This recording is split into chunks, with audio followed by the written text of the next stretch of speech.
thank you for being a part today. Thank you for again inviting us into your home. You know, one of the things I've enjoyed doing down through the years, which I don't do anymore, is mountain biking. And the reason I don't do that thing anymore, is because of one cracked skull and leaking brain cells. And I will say what I know you're already thinking: he can't afford to lose anymore. I get that. I know that. And so I don't do that anymore. But when we were first mountain biking in those early days, here's what it looked like. We would come up to a place where maybe there was this big body of water.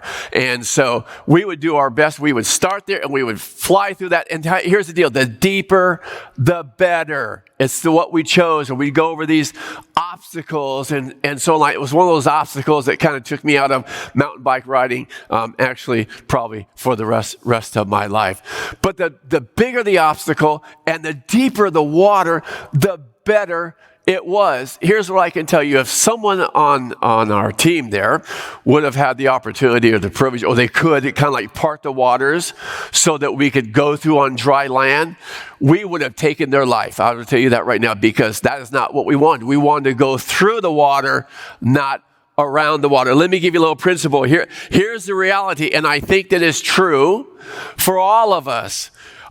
When we choose to go through, we embrace through because we made the choice, and we trust we. Think about that for just a moment. It's a lot of words.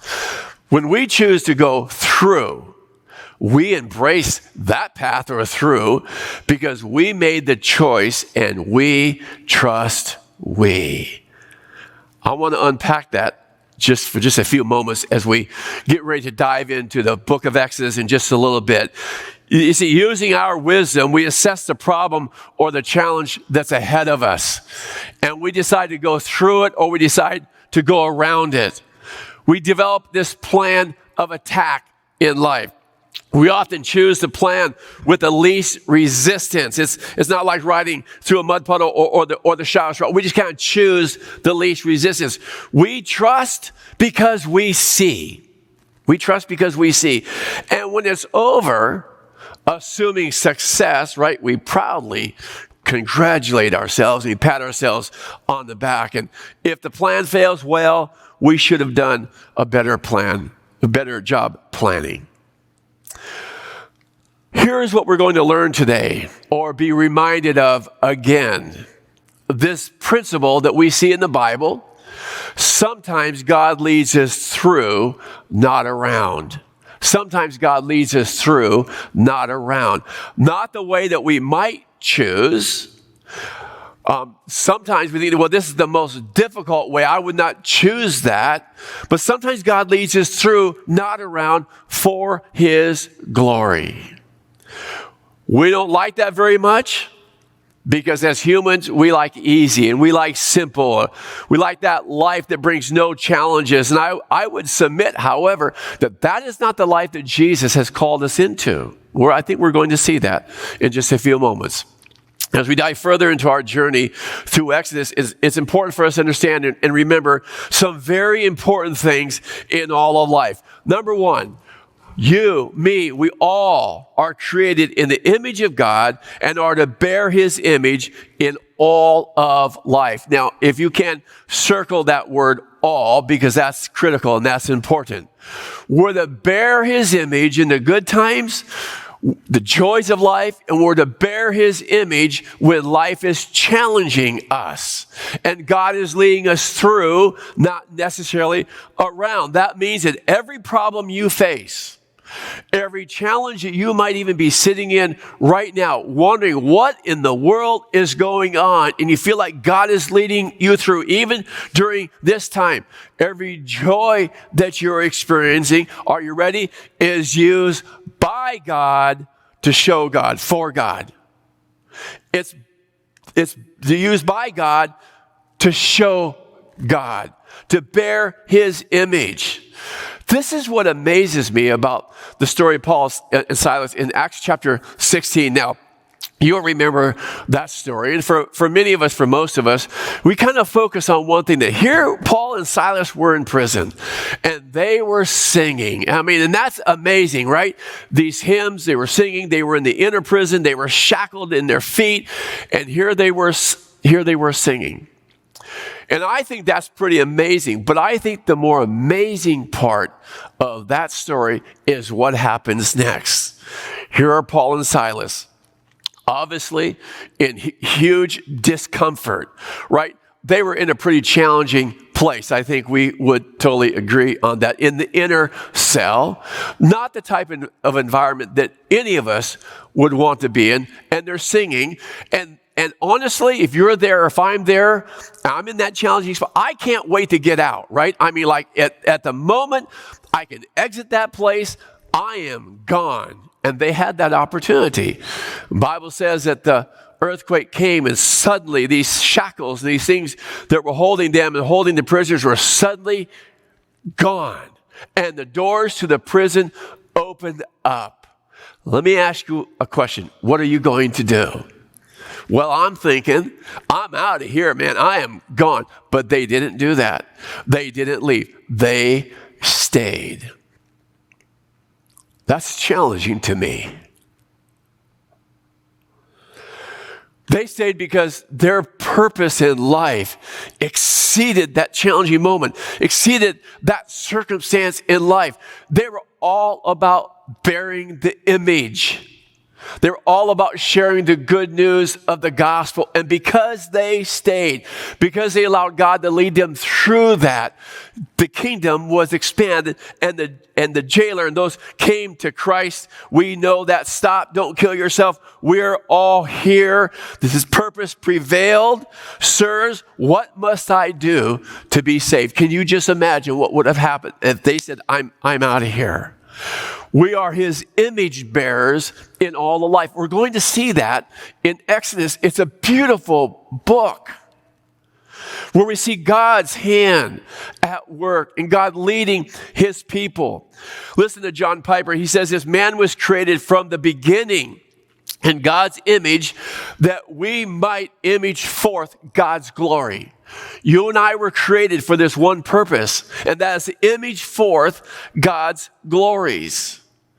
Secondly, your story and my story, and that includes the ups and downs in life, the challenges and the joys, everything that makes up our story.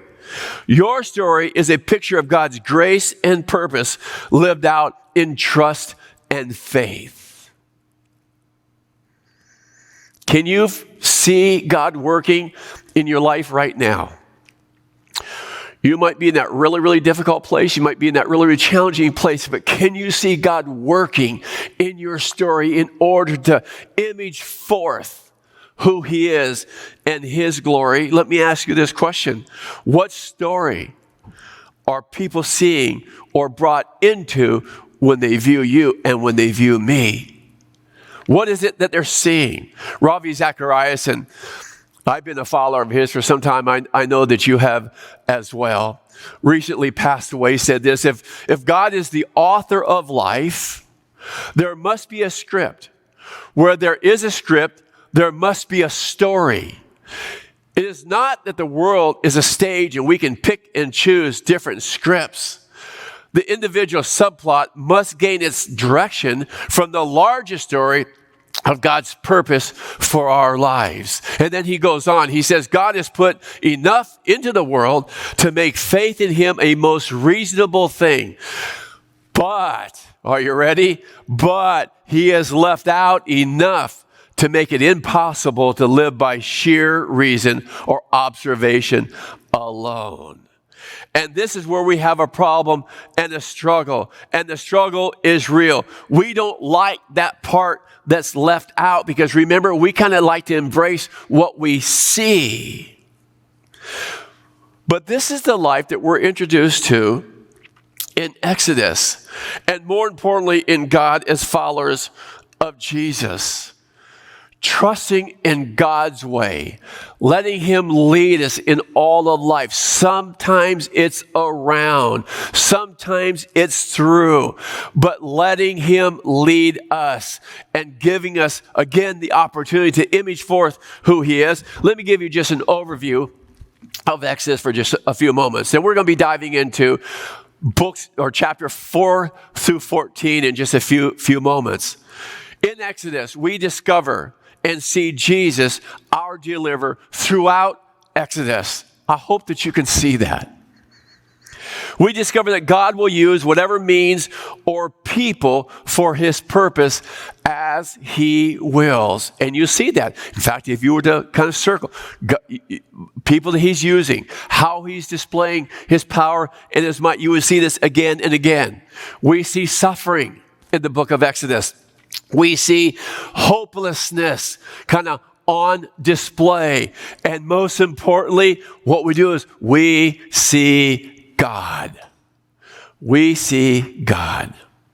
I have a devotional that I'm also following as I kind of study through the book of Exodus. And let me read just a portion of it. It's really, really good. It says, Exodus lets us see behind the scenes of suffering and hopelessness. It shows us that even when things look so terrible that they must be outside God's plan, God is still working to provide for his people and make good on his promises. And I really want you to note that, because this is sometimes what we think. Things are so terrible. Things are so challenging in our life. Well, these things must be outside of God's plan. Not true. God is still working to provide for his people, you and me, to make good on his promises that he would never leave us and he would never forsake us and he would always be there in all of life. This is what I want you to see. I'll go further and say this, but that we see and we view as suffering outside of God's plan. What we see and view as suffering is God's plan for us in order to display his glory. I'll take you back again to Acts chapter 16. Paul and Silas, that was his purpose. His image in our lives, imaging forth God's glory. And this is the story that impacts the world around us, beginning with those closest to us, your family, your neighbors, anyone who is watching you. What allows us to walk through is an understanding that we were made for and exist for, exist for his glory and to live out his purpose in life. Now, in this section of Exodus, I just mentioned chapters 4 through 14. Here's what we see. God's fulfilling his purpose through man. We see the faithfulness and the mighty hand of God. We see the calling out of Moses, the calling of Moses. We see persecution. We see God's promise of deliverance again and again. And then in Exodus chapter 14, verses 14, we see God fighting for you and fighting for me. Just listen to it.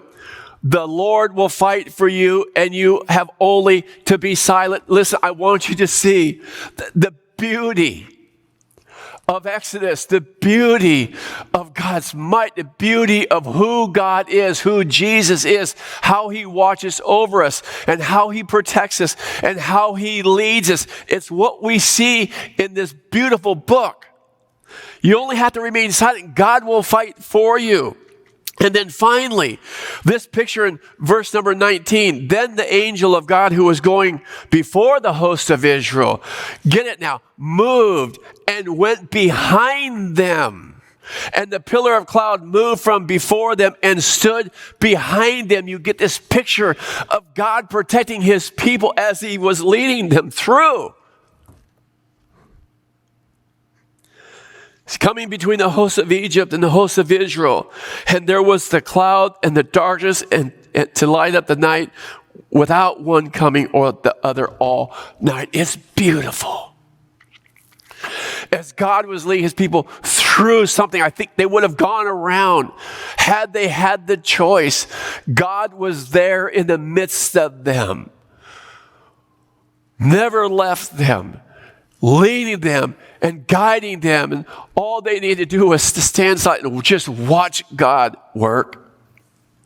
Here's what we see. Through man, God fulfills his purpose. Through you and through me, through his creation, through all, God reveals his purpose. God fulfills his purpose. God calls Moses, but Moses uses every excuse and finally saying to God, please send someone else. Now, have you ever been there?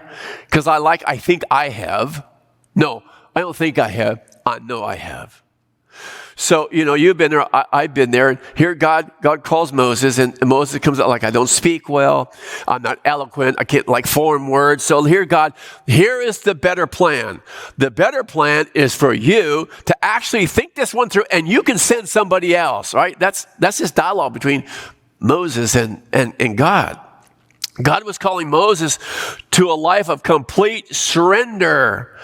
And Moses comes up with these excuses, right? I'm slow of speech. I'm slow of tongue. I can't talk. I want you to see something really, really important here. And it's this. It's a really important principle as we image forth God.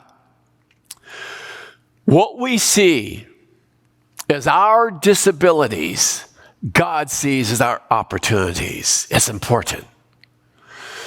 Because as we live out this life for God, all of us will point to, well, I can't do this. I can't teach the book of Mark. I can't sing. I'm slow. I can't do this. I mumble over my... What we see as our disabilities, God sees as an opportunity to work through you and to work through me as we allow him to do so. God loves to do the impossible through people willing to humbly surrender all to him. Everything, including the next step that we take. God, I surrender to you. My next step. God, I don't necessarily like the way that you might be leading me through, but I surrender all to you. I surrender the next step. I surrender the next day. I surrender the next moment, the next seconds, the next hour. I surrender all of my life to you, knowing that you will never leave me and you'll never forsake me. God, use me and use us. But here's the reality for many of us. Are you ready? This one might just zing just a little bit. I hope that's okay. Are you ready? Here it is right here. We're the masters at partial surrender.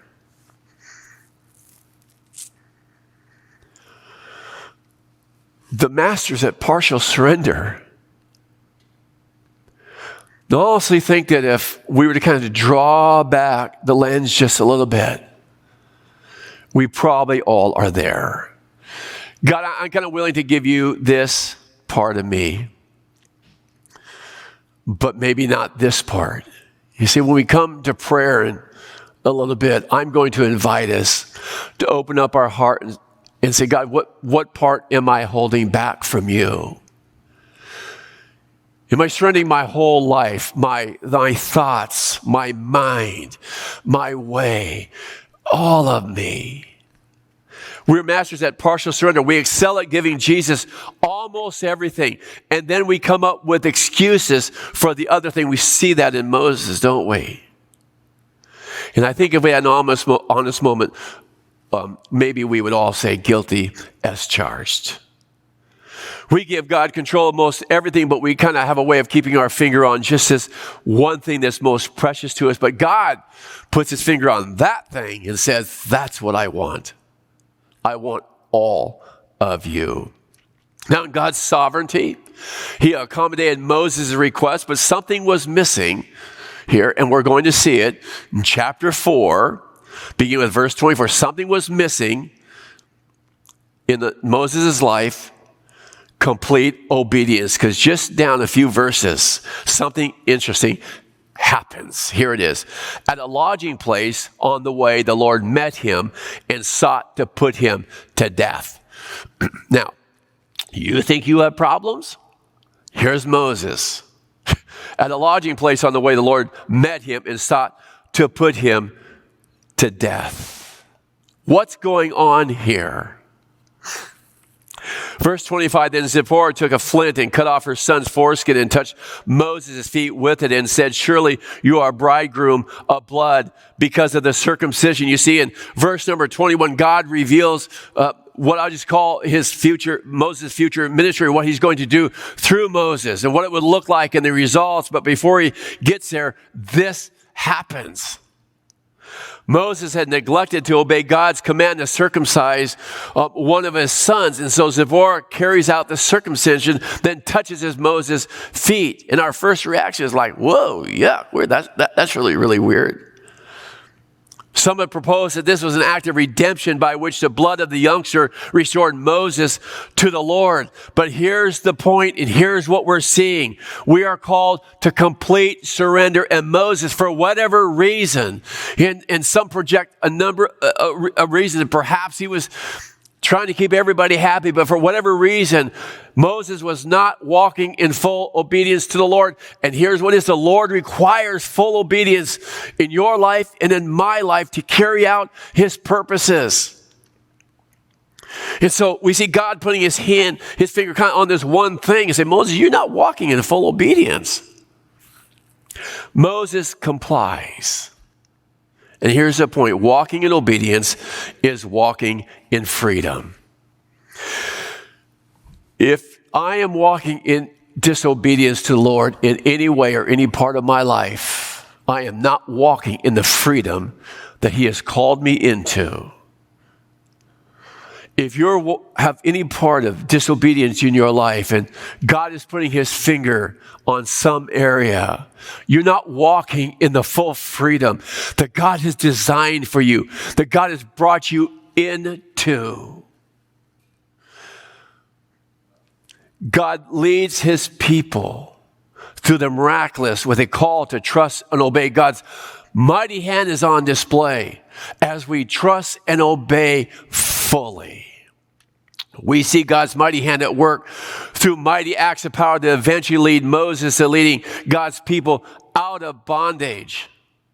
And in chapter 12, and I just implore you, this is chapter 4, chapter 14, read it this week. I mean, if you need to set aside perhaps some other, read these chapters. In chapter 12, we read about the 10th plague and the death of the firstborn and about Pharaoh calling Moses and Aaron and basically say, hey, get out. I am done with you. Now we know what happens, right? We know that Pharaoh changes his mind again. We know how God led the Israelites through the sea. But we see God's mighty hand at work. Next week, we're going to be moving into the other chapters, and we're going to learn lessons about trusting and obeying. But 3 lessons I just want to share with you this morning as we kind of extract from these chapters and from the teaching today. Number 1, God's way is not our way, but his way is always the right way. God's way is not our way, but his way is always the right way. What seems the best route to us may not be the right one or the best one. We need to learn to trust in God. So where are you sitting right now? Are you sitting in that place where you go like, this is just not the right way? God, I'm trusting you. This is not the right way. You need to figure out something. Look, God's way is always the right way. We learn to trust him to lead us. Sometimes he leads us through and not around. Chapter 13, verse 17 says, when Pharaoh let the people go, God did not lead them by the way of the Philistines, although that was near. That was the shortest route, but God didn't lead him that way. God said, lest people change their minds when they see war and return to Egypt. See, God knows what's ahead. God simply knows the best way for us to take. He is an all-knowing God who has promised to lead us, but we need to understand this truth. Are you ready? I read this. I don't even know who wrote it, but it's good. His footprints are not always visible, but his presence never leaves. His footprints may not always be visible. We might not always understand, but his presence never leaves. Lesson number 2, in the chaos of life, stand firm in the Lord. So God's way is not always our way, but his way is always the right way. And in the chaos of life, stand firm in the Lord. We're experiencing that now, aren't we?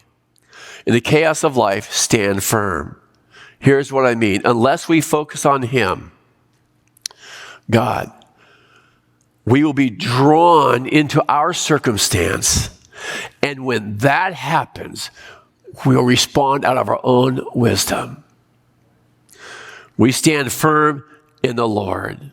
Here's what Moses said to Pharaoh when Pharaoh changed his mind and started pursuing the Israelites. They saw the army coming. They cried out to the Lord. They feared greatly. And here's what Moses said to the people. He stood before them and said this, "Fear not. Stand firm and see the salvation of the Lord, which he will work for you today." Stand firm. God does not always change our circumstance, but he does change us to meet the circumstance. And sometimes that's just this inner peace that understands that God knows the way. God understands the way, and we stand firm. And thirdly, and it may seem like, oh yeah, that's so simple. It is. We must walk in faith. It's simple to say, sometimes it's really difficult to do. We must walk in faith. Picture in your mind what took place. Moses stretched out his hand, and the Lord drove the sea back by a strong wind and made the water dry. When I read that again, I kind of sat in that moment. I thought, okay, now I see the water drawn back and I see the dry land, but like I'm wondering, should I do that? Cause what if I'm like in the middle and like something doesn't hold? And I am a lousy swimmer, and it like the water and me, like we don't mix, right? And so I'm thinking, okay. We walk by faith.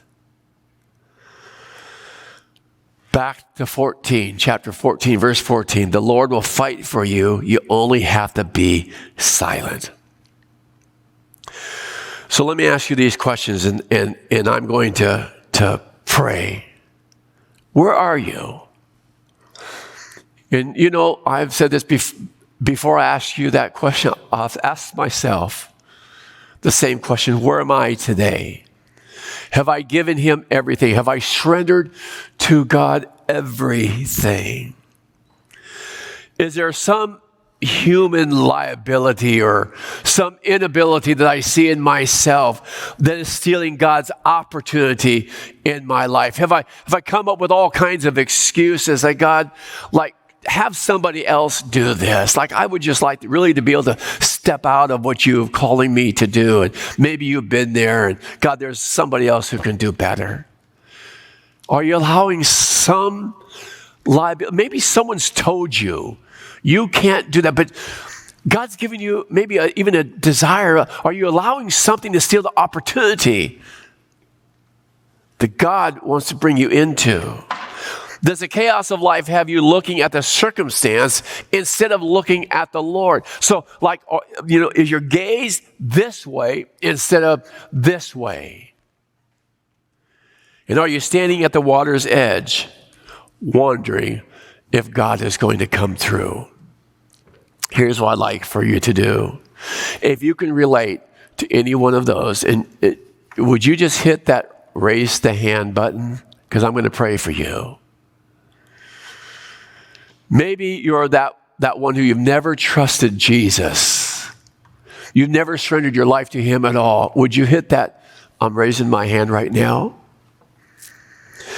If you're struggling with the chaos of life, and I get that, and I understand that, would you just hit that button? Right? I'm going to pray for you. If you're one of those where maybe somebody has projected upon you some, what I just call disability, or told you can't do something. Or maybe you've done that to yourself. And that's the very thing that God wants you to use. If you're struggling with that, would you just raise your hand? Because I'm going to pray for you. Here's what I believe. That as we join together in this kind of this virtual setting, church, God knows no limits. God knows no boundaries. If you're standing at the water's edge and you just are lacking faith to move ahead, listen, God can speak to you that word that says, just stand firm. Just hold on. I'm right there with you. That peace in your heart. And I want to pray with you.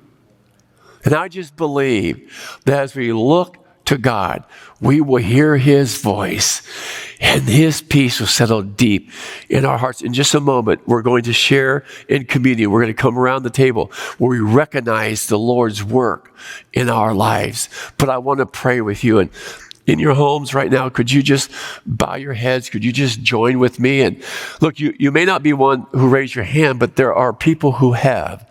And you can join me in prayer for them. Will you do that? Our Father, I thank you today for the promise of your word.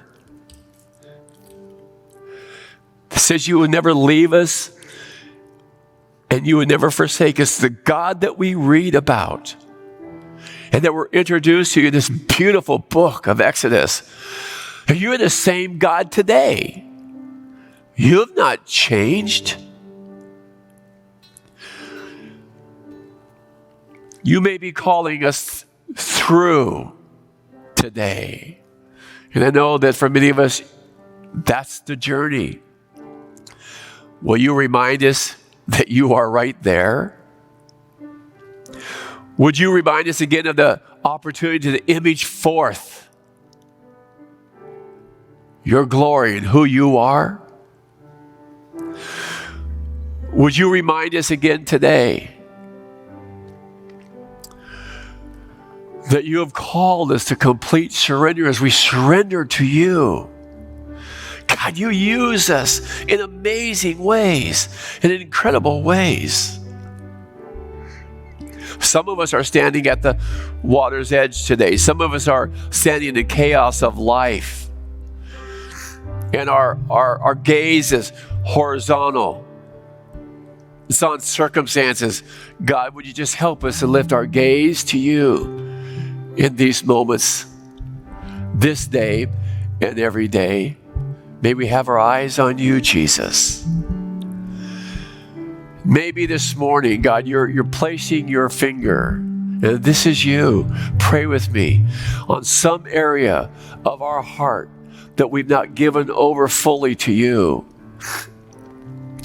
God, would you reveal that to us? An area where maybe I have not been obedient to you. Maybe I'm walking in disobedience. God, would you just reveal that to me? And if you've never received Jesus as your Lord, would you just pray this with me? God, I surrender my life to you. I give you my life today. I invite you in. I ask you to forgive me. I make you Lord of my life. I surrender all to you. Help me to walk in your way. Allow you to lead me and to guide me in all of life.